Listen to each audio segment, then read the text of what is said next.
It's all been set up. Now we're going to get into the meat, the heart of the book, the plot.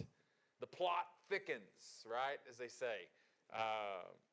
And so we've had the first act, and now it's time to start the second act. There's always, conflict and the struggle. And so let's go ahead and read just a little bit here.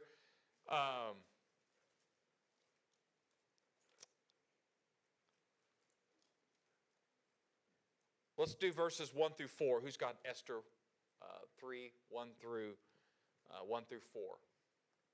Okay, Jeff. After these events, King Xerxes honored Haman, son of Hammedatha the Agagite, elevating him and giving him a seat of honor higher than that of all the other nobles. All the royal officials at the king's gate knelt down and paid honor to Haman, for the king had commanded this concerning him. But Mordecai would not kneel down or pay him honor. Then the royal officials at the king's gate asked Mordecai, "Why do you disobey the king's command?" Day after day they spoke to him, but he refused to comply. Therefore they told Haman about it to see whether Mordecai's behavior would be tolerated, for he had told them he was a Jew. All right, so we're introduced now to the final character, main character, of course, that we haven't had a chance to really, look at in the narrative story now, and that is Haman. We've talked a little about his background. Of course, it's mentioned a couple of times. The Agagite is descendant of the Amalekites. The phrase we'll see here, the enemy of God's people, is what the Amalekites were, and will represent, obviously, with his genocidal plot. But what's done for Haman? How are we introduced to him here? What's going on in his life? Well, his adopted daughter has been taken to the... Right. Mordecai, what about Haman here? What's going on in Haman's life? What's happened to him? That's okay. He's been promoted. Now, we're not told what for, but he strikes me as a guy who's ruthless. I'm just gathering what I can read a little bit, from someone who comes up with genocide, to exterminate a group of people. He strikes me as someone a little cutthroat. What else would we might describe him? What? Hard-hearted? I mean, you have to be void of what? Feeling and passion and... He has a very inflated opinion. Very inflated opinion of himself. What else do you think about? From what we can gather, gets things done, kind of cutthroat, ruthless, inflated opinion, an ego, pretty, right? Does he have to go in this way when he walks through doors? I mean, he just has to... do those people in the world often get things done and often get promoted? Has that been your experience? They what, Soshi? They step on other people, right? And as much as we'd like to say, nobody would hire somebody, nobody would... The fact is what? They do because they what? They get things done. They get the job done. You ever heard even someone maybe in a position say, I don't care how it's, just get it done. That could be good sometimes, but that's also dangerous, isn't it? Because maybe you've been around someone who, how do they get the job done? Hook or crook, right? Yeah. They leave a trail of just behind them, right? And so, rest assured, Haman, there's a reason he gets elevated. And he is going to have this prominent position. above all the royal officials, because all the royal officials are going to, at the king's gate, remember what we said? That's a government building. That's this structure connected to the palace. This is where government business would be conducted. And this is where, remember, Mordecai is what? He's going to be at. He's a government employee. He's not just hanging out, just kind of, chilling for each day. No, he's working. He himself is in the government. Which, what have we seen with God's people scattered often in the Old Testament, Daniel included? God says, hey, don't remove yourself completely, right, from society. I want you to what? Get in there, make a difference, live, marry, have children, right? This is what God intends, and He's doing that.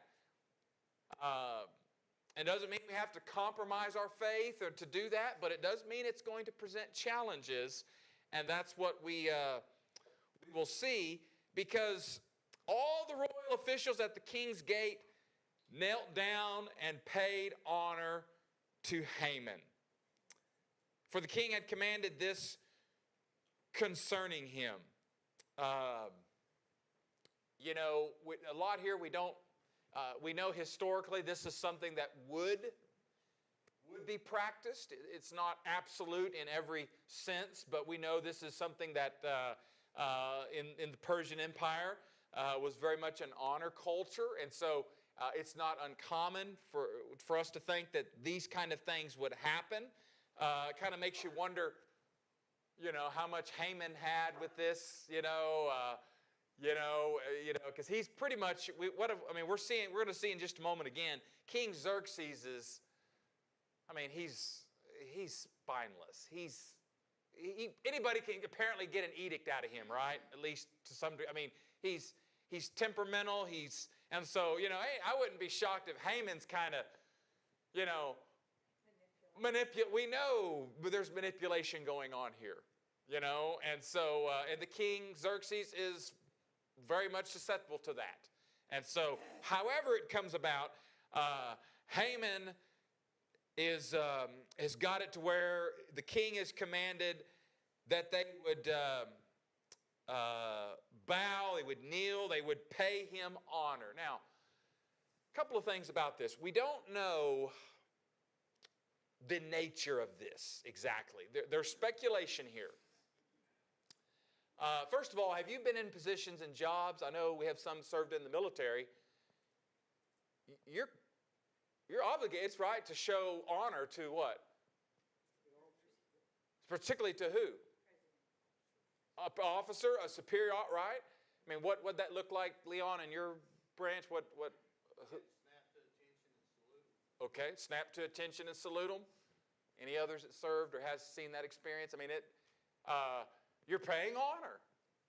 Now, we may not use terms like bowing down, but culturally, it can be demonstrated in different ways in a cultural setting of kneeling, of bowing down.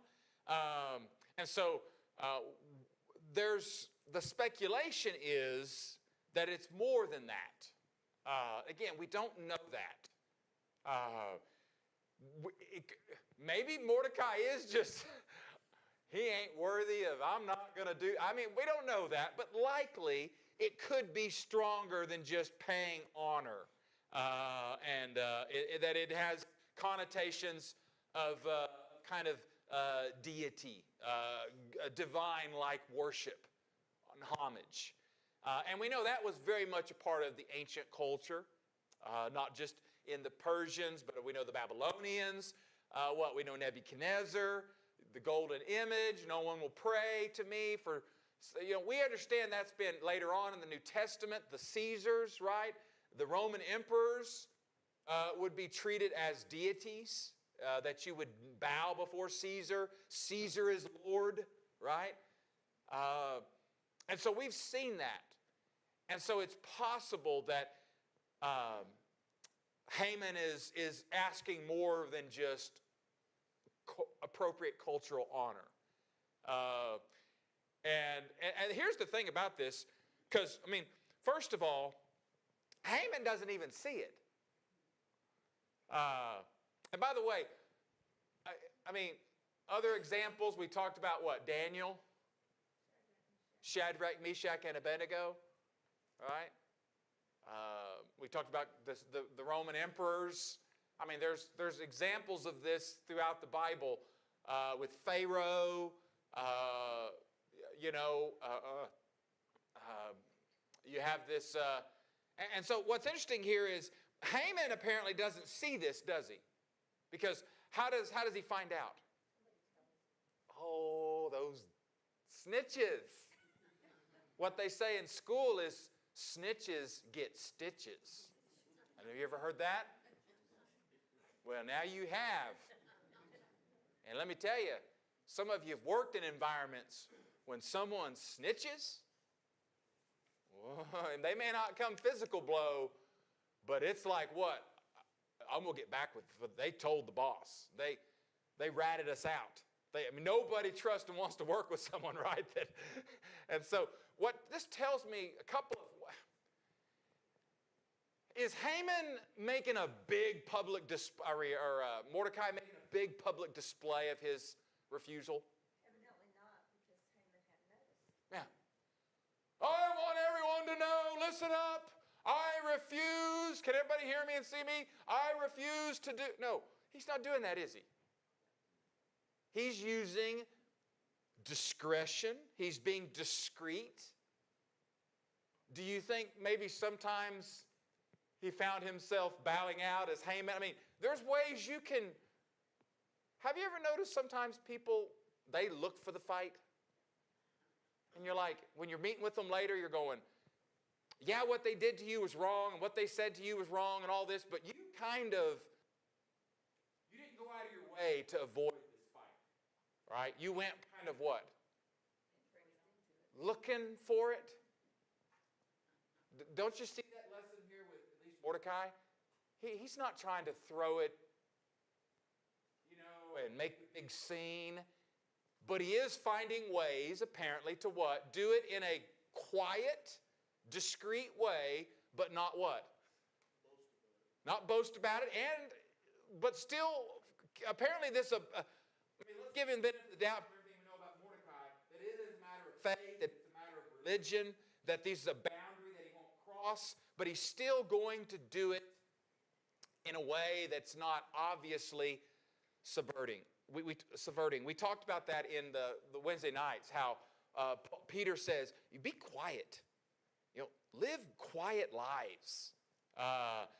Don't mind your business. We're not at war with the culture constantly, with the laws of men that do not in harmony with, and I think Haman does he know his line he won't cross? Yes. And apparently this is one of those. But he's doing it in a way that I think we can learn still. Now, the fight's going to come to him regardless, even though he's trying to, but because these guards are going to, they're going to tell. And so then the royal officials at the king's gate asked Mordecai, why do you disobey the king's command? Day after day they spoke to him. Now this is interesting. Day after day this happens. What are they trying to do? When they say day after day they're speaking to him, what are they trying to get him to do? They're pressuring him. Hey buddy, get in line. Mordecai he has a position in the government. We don't know where he's at. He's not the top dog necessarily, obviously, but he has a position, and they're trying to get him to get in line. What kind of pressure was there? Do you think that was pressure? Is there? Yeah, the same way it is here. Yeah. Now, if you don't see somebody's opinion as your opinion, they're going to sit there and pressure you. Yeah, you're going to be this way. You're going to be this way. You're going to be this way. Yeah. And you're going to do it this way. And that's the way I'm reading this, is that as they just pressure you and It's kind of, there's a little bit of parallel. I make an application parallel, but with Joseph, with Potiphar, it says that she day after day, she came at him to tempt him sexually. And my guess is, manipulated, put herself in positions and put him alone with her. I mean, and so, these guys are, they're putting the pressure on Mordecai. And they, day after day, spoke to him, but he refused to comply. And again, my guess is Mordecai was firm, but he was kind and respectful. And just, I'm not going to do it. Yeah, Ron? They might have liked him and didn't want to have to. That's a good point, too, Ron. That's a great, excellent point. They might have wanted just. They're giving him, hey, get in line here. Yeah, get in the program, buddy. We don't want to, yeah, that's excellent. And either way, I mean, that can almost be just as much pressure because it can appear as a friendly positive. Hey, you want to work your way up the Persian ladder, right, Mordecai? This isn't the way to do it. You ever had that with a situation on the job? Hey, that's, hey, what you did, I know you got principles and your beliefs, but this is how we do it here in the company. And if it doesn't always add up to your ethics and morals, well, hey, if you want to if you want to work your way up, that's kind of how you got to do. And that can also be just as much pressure as somebody in your face threatening you. Apparently, both can be effective. And so we're not sure, but they day after day, but he refuses to comply. And so finally, when let's pick up now verses 5 through let's do 5 through 9. Who's got that for us? 5 through 9 now. Esther 3. 5 through 9. Who's got it?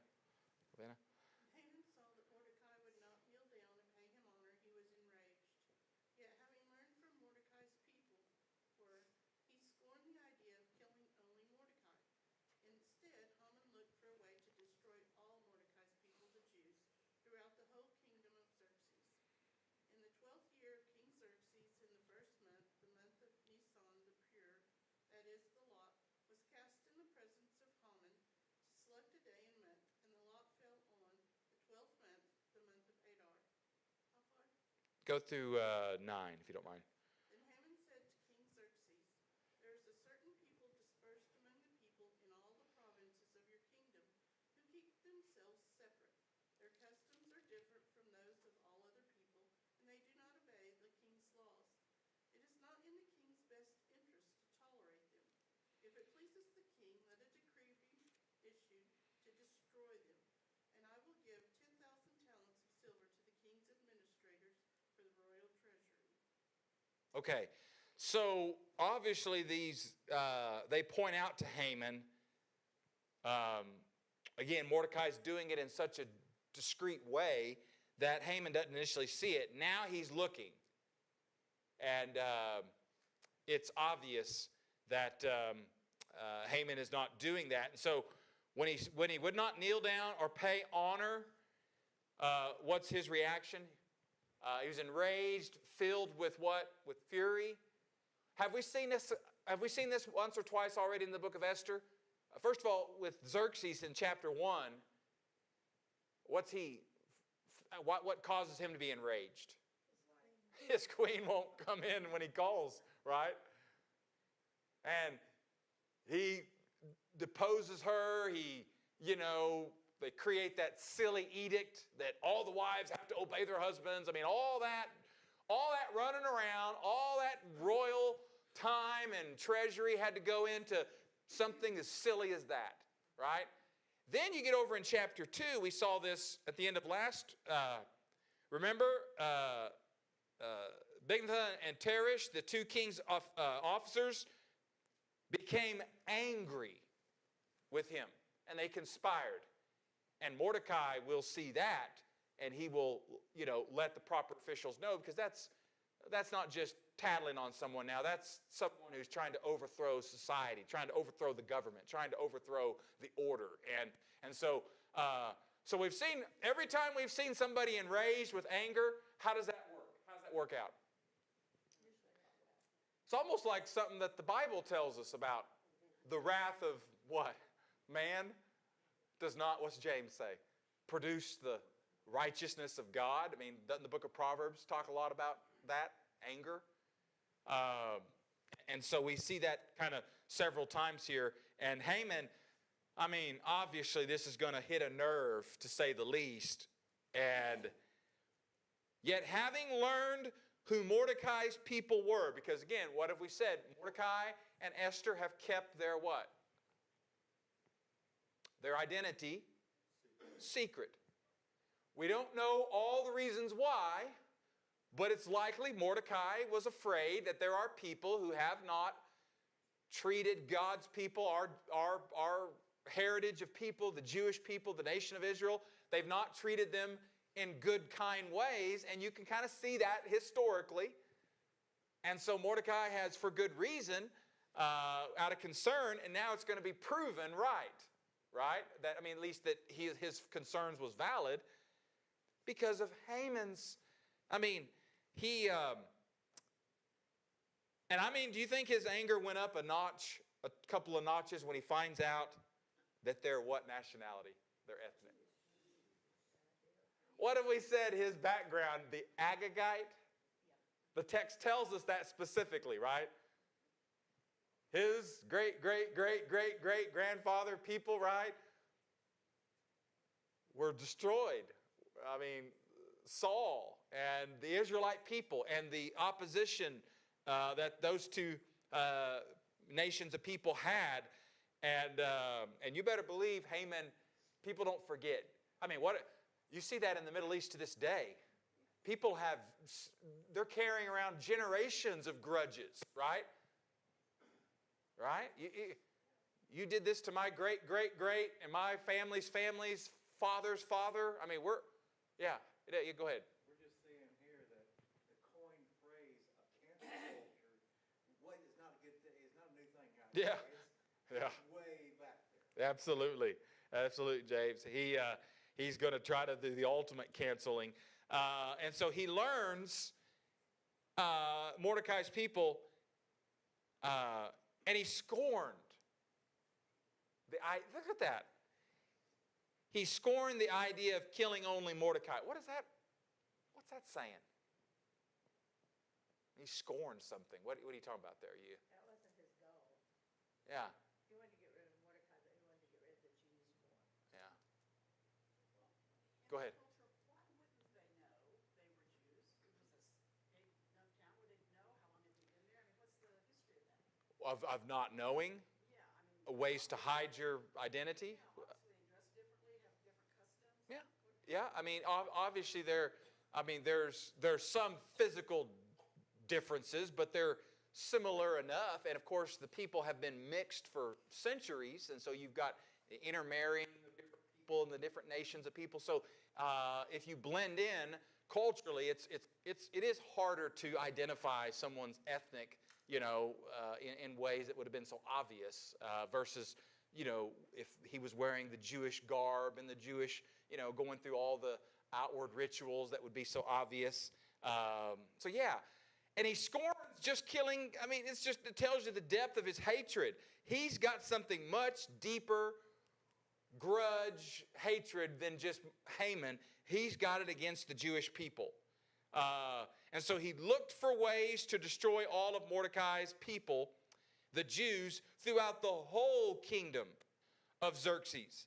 And so he's mulling this over. The plot is thickening. And so it says, in the 12th year of King Xerxes. Now, a couple of things here you need to note historically. One of the things I pointed out historically, what we know is going on, is the Persians, what have we said? They want Greece. How many times did they go to, Xerxes' father has tried to take Greece and was defeated. Xerxes himself now historically is in the campaign to defeat Greece. So he's in the middle of war right now. I want you to note that. And I want you to note Haman's going to play into that, I think. What are some of the things Haman says here? Let's look at what Haman says in verses 7 to 11 here. What's he say here? Verse 8. First of all, how does he describe the people? I mean, verse 8. Their laws are different and they don't keep the king's laws. Well, he says there's a certain. Yeah. Now, he's being kind of what there? Well, there's some people Not too in obvious. Manford. They're not too, he's trying not to be too obvious about who he's talking about. Yeah, he's who he's talking about. And there's just some people. You know, there's people, you know, they say. You ever heard about they, the they? You know, they say, who's they? Who are those they? I've never met those they, right? They're very smart, though, aren't they? Have you noticed that? But they're just this kind of generic, which kind of brings the guard down of I mean, he's going to manipulate Xerxes. What else does he say here? Come some things he says. They're dispersed, right? So they're all throughout the kingdom. What else does he say? Okay, now what's he doing here when he talks about, what's he say here? They keep themselves separate. What's else he say? Okay, now, is he being partially true? Yes. They do have distinct customs and laws. But how is he being false in his representation? He's saying they don't keep the king's laws, which is not strictly true. Yeah. He makes it sound like they are out to overthrow him, right? That they're rebels. And what have we seen time and time again? I mean, God tells his people during this time period, and we saw in the New Testament, we talked about being citizens of light in the kingdom of darkness. I've been hammering that, you notice? You say, hey, Robert, that kind of worked out really good. It did, didn't it? But God doesn't tell us to march down the streets and to overthrow. He says, hey, you be faithful, you be quiet, you live holy lives so that the gospel can grow and flourish, and you also be good, productive what? Citizens of where you find yourself in. And so God didn't, his laws are not trying to overthrow and cause anarchy. And so he's being half truthful, right? He's also being childish. You know. Well, yeah. He's also saying, like, these people don't like you, Right. and they're not going to do what you want them to do, so we need to get rid of them. Yeah. And he says, if it's not in the king's best interest, it is not in the king's best interest to tolerate them. And so he's tying in here, okay, the king he's in war. He's concerned about threats in his kingdom. He's concerned about all of this. And Haman kind of plays into his fears. Plays into this, manipulating this ruler in this. And so he says, let's give these 10,000 talents of silver to the king's administrators for the royal treasury. And what we're going to find out, of course, they're going to hire basically mercenaries. They're going to put out a call for mercenaries to come in and do this, do the deed. And so he is... what else do you think that you think about there when he speaks to the king? Anything that strikes you, or just? In my version, I can just hear him saying, if it pleases the king, I have a suggestion. Sure. Yeah. And then so he's kind of acting like he's not telling him what to do, but just Right. Yeah. Yeah. Pulling the strings, right? The puppet strings. He makes sure the king understands he's willing to pay for all this. The king doesn't have to use his own money to pay for it. Yeah. And how much of this again is tapped into fear-mongering? You can't, what's the word, the T word he says? You can't tolerate this, tolerate them. That's tapping into his fear, the king's fear, right? And again, fear, just like anger, can become very dangerous and in our decision making. And obviously, the king here is not a good rational decision maker. And so he is going, even though this is going to be he's in the middle of this drawn out war military campaign, he's going to agree to this. Verse 10, so the king took his signet ring from his finger and gave it to Haman. And this is what Haman wanted. He knows he's got to get this officially put down into law, right? Because the Persians have this law, this rule, this custom that says when we make a law, we don't change it. They don't have amendments to the Constitution. So let it be written, so let it be done. That's right. Now, we can say there's bad in that, but you can see in some sense where you can say, hey, I could see that makes sense in certain contexts, in certain ways, because absolute rule, absolute law, right? There's no manipulating. There's no, well, we'll just pass another bill a month later or next year we get a new administration. And I mean, we know the kind of games that happen in our democracy, and we're for our democracy, of course, but you can see how it can be manipulated. They didn't have that. King makes a law, that's it. What else have we seen? The edict of what do we say in chapter 1? The wives have to what? They got to obey.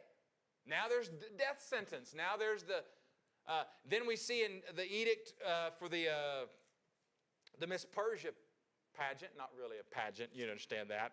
But remember, that was an edict. If you're young, a virgin and beautiful, you're in it. There was no dads at the door saying, hey, wait a minute, I don't agree with this. No. It's a law. And so Haman knows he's got to get the kings to decree this, and that's what he gets here. The signet ring, notice here again, verse 10, Haman, the Agagite, the enemy of the Jews. When the Jews tell the story, they would often, at least historically, it'd be interactive. Down through the centuries, when the Jews would read and tell the story of Esther, they would interact, and every time they said Haman's name, they'd hiss and boo. And he's the enemy of God's people. And I would submit to you, I know I just got dinged with 5-minute bell. Haman represents a much greater enemy of God's people. And by the way, it's not other people. Ephesians 6 says we don't fight against flesh and blood. Where's our enemy battle with? Satan. Spiritual. The book of Revelation shows who was the real power and the real influence behind the Roman rule, the Roman emperors. Satan. Right? And we have to keep that in mind. He is the enemy of God's people. And he will use and manipulate and distort all kinds of people to do his bidding. And so I want you to see that as well, that he, you know, and so... What was the significance of giving him the ring? Giving him that authority. I mean, I think that's just the... He couldn't use it for something else. Well, no, I mean, he had to, yeah, he had to get the king's blessing. It's they didn't have emails and television and news flashes. I mean, there was very physical markers that would be reminders when a law is passed, and absolutely the king's signet ring, and now this would be put on documents, and any sort of it'd be sealed with you couldn't break the seal, anybody to open and alter it. And so nonetheless, he's given this money, do it as you please. And then I want you to see here, actually, let's see here where we're at. Look down here at verse 12. Then on the 13th day of the first month, the royal treasuries were summoned. They wrote out in the script of each province and in the language of the people all Haman's orders to the kings, satraps, the governors, the various provinces. Remember, 127 provinces. The vast empire. The nobles of various peoples. These were written in the name of King Xerxes himself, sealed with his own ring. Dispatches were sent to the various countries with couriers to the king's provinces with the order to destroy, kill, annihilate all the Jews, young, old, women, children, on a single day. The 13th day, now notice this right here, of the 12th month of Adar, and to plunder their goods. And a copy of the text of the edict is to be issued. The timing of this is interesting. It's going to happen during Passover, when the Jews would be of Nisan, right? The 12th month. What is the Passover a remembrance of for the Jewish people? And they were under threat, right? They were under a death sentence, right? Remember the blood on that's right. And it's a reminder that God saved the people. Now, what have we said in the book of Esther? God's name, He's not what? He's not. But do you see His hand, His reminder for His people that He is here? And I think that's what is a reminder how it ends here. And also how it ends, look at verse 15. As they spread this edict, the king and Haman, look at the contrast. The king and Haman sat down to drink, but the city of Susa was what? Bewildered, in chaos. This is a terrifying edict. This is a scary edict. And anybody with any sense would know that you're putting people that we know and like and trust in harm's way. Haman, no doubt, has, like other people in other nations, have intermingled with society. They have jobs, they have families, they have lives, they have friends. Now you're asking, this is going to pit people against each other. It also could be scary because what if my ethnic is next? What if I cross the king? Are we going to be wiped out? And so while Haman and the king are what? Just sitting back and what? Having a drink, so to speak. The people are in chaos. And they're bewildered. And that's exactly how Satan wants that. I would just say we are asked to bow down culturally in ways now. And again, I've talked about how there's ways to do that, and ways not to do that, and we're trying not to be the enemy of our culture. We're trying not to be fights with our culture. But as James says, there may be times, and we may see more of that, when we're asked to bow our beliefs and lives to things we can't. And we'll have to say no. We have to refuse. It's going to take courage. Philippians 2:14, we've got to hold fast the word of life as we shine in a crooked and what? Perverse generation. Revelation talks about how the churches were to be faithful. And yet there's a power at work. God preserving, protecting, saving His people. This is going to come out during the time of Passover. And it's a reminder for God's people, God has got you. He's got this. But it doesn't mean that we're not going to be under threat and we're not going to be put in positions where we're going to be asked to bow. And there may not be a way of escape, so to speak. We may have to go through the fire. And we'll have to talk more about that. But let's finish there, and we'll pick up there as we get into chapter 4. All right, thanks for being here this morning. Father,